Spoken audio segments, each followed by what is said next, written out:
வாழ்வோம் வாழ்விப்போம். நீங்க யூனிவர்சிட்டியில போய் படிக்கணும், அங்க படிக்கணும், இதை தெரிஞ்சுக்கணும், அதெல்லாம் ஒண்ணுமே இல்ல.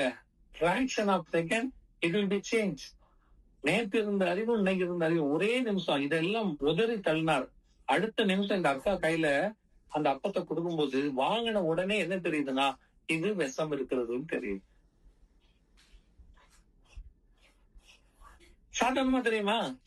தெரியாது. சின்ன அப்பம் உள்ள போன பிறகுதான் தெரியும். அது ரத்தத்தோட கலந்து பாய்சன் ஆகும், வாந்தி எடுப்பாரு, வேதி போகும், செத்து போறான். இது கையில வாங்கின உடனே தெரிஞ்சிட்டது இதுல பாய்சன் இருக்குதுன்னு. தூக்கி போட்டப்பம் வீட்டை சுடும், தன்வினை தன்னை சுடும். நீ விஷ வச்சு எனக்கு தரியான்னு தூக்கி போட்டு போன வீடு எரிஞ்சு போச்சு. யோசிச்சு பாருங்க. இதுதானே அறிவு, இதுதானே நமக்கு வேணும் இல்லையா? அது எப்ப கிடைக்கும்? உங்களை நீங்கள் உணர்கிற போது.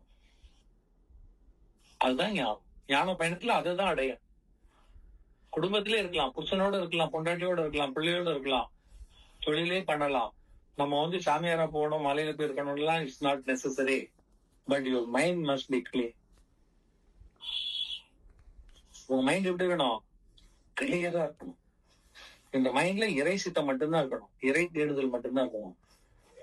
மீது எல்லாத்தையுமே சொந்தக்காரருக்கு இருக்கட்டுமே, அப்படி இப்படி தள்ளி வச்சுக்கங்க. யாரையும் பறிக்க வேண்டாம், யாரையும் வெறுக்காதீங்க. அவங்க இஷ்டத்துக்கு வாழ விடுங்க. உங்க ஆசையை அவங்கள மாத்தாதீங்க.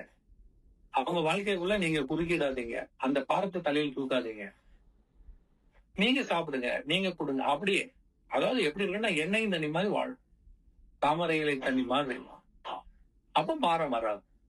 நம்ம அப்படி இல்ல. உடனே எல்லாத்தையும் தலையில் தூக்கி போட்டு நான் தான் நீ எனக்கா நீ வாழணும், உனக்கா நான் வாழணும்னு என்ன பண்ண? அவங்க கர்மா நம்ம வாங்கி, நம்ம கர்மா அவங்களுக்கு கொடுத்து, 2 பேருமே அல்லோல கல்லோல அவஸ்தை. சோ ஞான பயணம் என்பது தெளிந்த பயணம், பரிசுத்தமான பயணம், தன்னை உணர்ந்த பயணம், மீண்டும் பிறவாமைக்கு நம்மை அழைத்து செல்லும் பயணம்.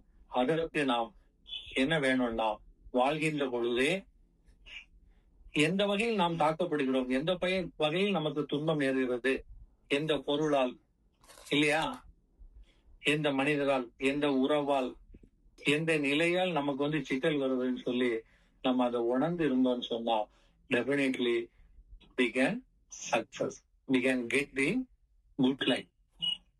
ஒரு பெர்த்லெஸ் லைஃப் நமக்கு நிச்சயமாக கிடைக்கும். அதுக்கு வாய்ப்பு உண்டு. எனவே இந்த பிறவியிலேயே மீண்டும் பிறக்காத நிலையை நாம் அடைய முயற்சிக்க வேண்டும் என்று சொல்லி இந்த வண்ணம் இந்த ஞான பயணம் உபதேசத்தை நிறைவு செய்கிறேன். வாழ்வோம் வாழ்விப்போம்.